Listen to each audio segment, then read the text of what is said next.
누가복음 1장. 자신들의 삶으로 이 말씀을 섬겼던 최초의 목격자들이 전해준 보고를 바탕으로 우리 가운데 일어난 성경과 역사의 놀라운 추수 이야기를 정리하려고 손을 댄 사람들이 아주 많습니다. 이야기의 발단부터 시작해 모든 보고를 아주 자세히 살펴본 나도 대어별로 각하를 위해 모든 것을 상세하게 기록하기로 했습니다. 이로써 각하께서는 그동안 배운 것이 믿을 만한 것임을 확실히 알게 될 것입니다. 천사가 요한의 출생을 알리다. 유대왕 헤롯이 다스리던 때에 아비야 반열에서 직무를 맡은 제사장이 있었다. 그의 이름은 사가랴였다. 그의 아내는 아론의 후손으로 이름은 엘리사벳이었다. 이들 부부는 주의하여 계명의 도를 지키고 하나님 앞에서 깨끗한 양심을 품고서 바르게 살았다. 그러나 엘리사벳이 임신을 할 수 없어 그들에게는 자식이 없었고 이미 나이도 많았다. 마침 사가랴가 자기 차례가 되어 하나님 앞에서 제사장 직무를 수행하고 있었는데 그가 하나님의 성소에 들어가 분향하는 일을 맡게 되었다. 그것은 평생 한 번 오는 일이었다. 분향 시간에 회중은 성전 바깥에 모여 기도하고 있었다. 그때 하나님의 천사가 예고도 없이 성소의 분향단 오른쪽에 나타났다. 사가랴는 두려워서 그 자리에 얼어붙었다. 천사가 그를 안심시켰다. 사가랴야, 두려워 말라. 하나님께서 내 기도를 들으셨다. 내 아내 엘리사벳이 아들을 낳을 것이다. 너는 그 이름을 요한이라고 하여라. 너는 기뻐서 사슴처럼 뛸 것이며 너뿐만 아니라 많은 사람들이 그의 출생을 즐거워할 것이다. 그는 하나님께 큰 인물이 될 것이다.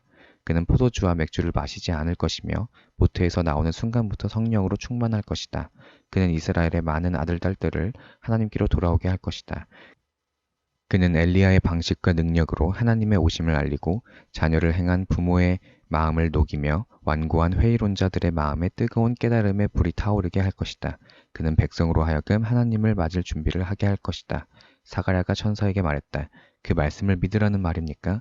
나는 늙은 사람이고 내 아내도 늙었습니다. 그러자 천사가 말했다. 나는 하나님의 파수꾼 가브리엘이다. 나는 너에게 이 기쁜 소식을 전해주려고 특별히 보내심을 받았다. 그런데 내가 내 말을 믿지 않으니 내 아들이 태어나는 날까지 너는 말을 하지 못할 것이다. 내가 너에게 한 말은 하나님의 때가 되면 그대로 다 이루어질 것이다. 한편 사가랴를 기다리던 회중은 그가 성소 안에 왜 그렇게 오래 있는지를 이상하게 여기며 조바심을 냈다. 사가랴가 밖으로 나와 말을 하지 못하자 그들은 그가 환상을 본 줄 알았다. 사가랴는 계속해서 말을 하지 못한 채 손짓으로 사람들에게 뜻을 전해야 했다. 제사장 직무 기간이 끝나자 사가랴는 집으로 돌아갔다. 얼마 후에 그의 아내 엘리사벳이 임신했다. 그녀는 아이를 갖게 된 것을 기뻐하며 5달 동안을 홀로 떨어져 지냈다. 그녀는 하나님께서 나의 딱한 처지를 이렇게 보상해 주시는구나 라고 말했다. 처녀가 임신하여 아들을 낳을 것이다. 엘리사벳이 임신한 지 6달이 되었을 때 하나님께서 천사 가브리엘을 갈릴리 나사렛 동네의 다윗의 자손인 남자와 약혼한 한 처녀에게 보내셨다. 남자의 이름은 요셉이고 처녀의 이름은 마리아였다. 가브리엘이 들어가서 마리아에게 인사했다. 잘 있었느냐? 너는 하나님의 아름다움으로 안과 밖이 다 아름답구나. 하나님께서 너와 함께 하신다. 마리아는 크게 동요하며 그 인사에 감춰진 뜻이 무엇인지 궁금히 여겼다. 천사가 그녀를 안심시켰다. 마리아야, 조금도 두려워할 것이 없다. 하나님께서 너에게 주시는 놀라운 선물이 있다. 내가 임신하여 아들을 낳을 것이니 그 이름을 예수라 하여라. 그는 크게 되어 지극히 높으신 분의 아들이라고 불릴 것이다. 주 하나님께서 그에게 그의 조상 다윗의 왕위를 주실 것이다. 그는 영원히 야곱의 집을 다스리고 그의 나라는 영원 무궁할 것이다. 마리아가 천사에게 말했다. 하지만 어떻게 그럴 수 있습니까? 나는 남자와 잠자리를 같이 한 적이 없습니다. 천사가 대답했다. 성령께서 내게 임하셔서 지극히 높으신 분의 능력이 내 위에 머물 것이다. 그러므로 내가 낳을 아기는 거룩하신 분, 하나님의 아들이라 불릴 것이다. 너는 내 사촌 엘리사벳이 늙은 나이에 아이를 가진 것을 알고 있느냐? 모두가 아이를 가질 수 없다고 하던 그녀가 임신한 지 6달이 되었다. 보아라, 하나님께는 불가능한 일이 없다. 마리아가 말했다. 이제야 모두 알겠습니다. 나는 섬길 준비가 된 주님의 여종입니다. 당신의 말씀대로 내게 이루어지기를 원합니다. 천사가 그녀를 떠나갔다. 여자 가운데 참으로 복된 자. 마리아는 잠시도 지체하지 않았다. 그녀는 일어나 유대 산지의 한 동네로 가서 곧장 사가랴의 집을 찾아가 엘리사벳에게 문안했다. 엘리사벳이 마리아의 인사를 받을 때 그녀의 뱃속에서 아기가 뛰놀았다. 엘리사벳은 성령이 충만하여 뜨겁게 노래했다. 그대는 여자 가운데 참으로 복되고 그 뱃속의 아기도 복되다. 내 주님의 어머니가 나를 찾아오더니 이 큰 복이 어찌 된 일인가. 그대의 문안하는 소리가 내 귀에 들리는 순간 내 뱃속의 아기가 마냥 기뻐서 어린 양처럼 뛰어놀았다. 하나님께서 하신 말씀을 믿고 그 말씀대로 다 이루어질 것을 믿은 여자는 복되다.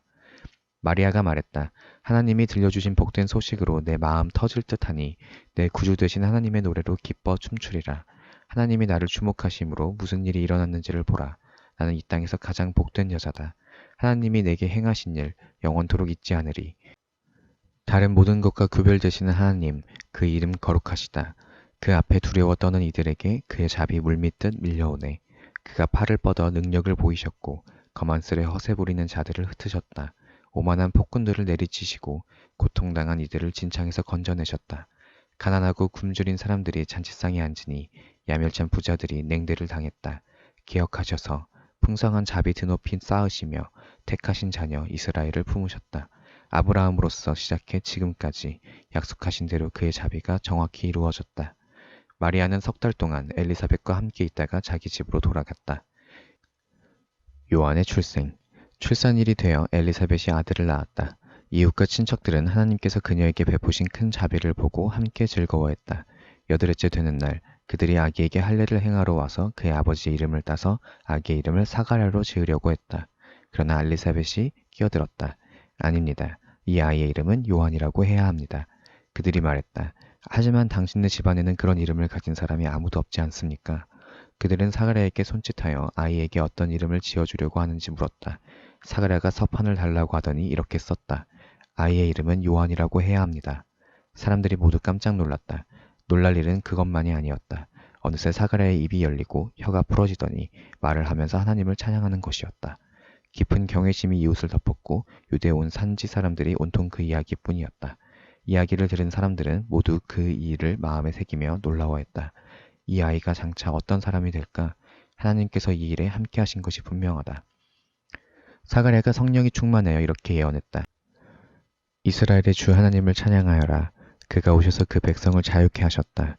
그가 구원의 능력을 우리 삶의 중심에 그의 종 다윗의 집에 두셨으니 그의 거룩한 예언자들을 통해 오래전 약속하신 말씀 그대로 우리를 원수들과 우리를 미워하는 모든 손에서 건지셨다.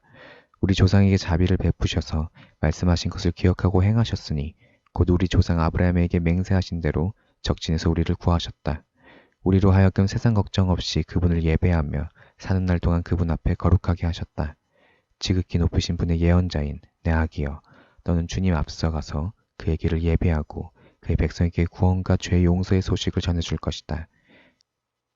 하나님의 자비로우신 마음, 하나님의 해돋음, 우리에게 임하셔서 어둠 속 죽음의 그늘에 앉아있는 이들을 비추고 우리의 길을 한 걸음씩 밝혀 평화의 길로 인도할 것이다. 아이는 자라며 심령이 굳세어졌다. 그는 예언자로 이스라엘에 등장하기까지 광야에서 살았다.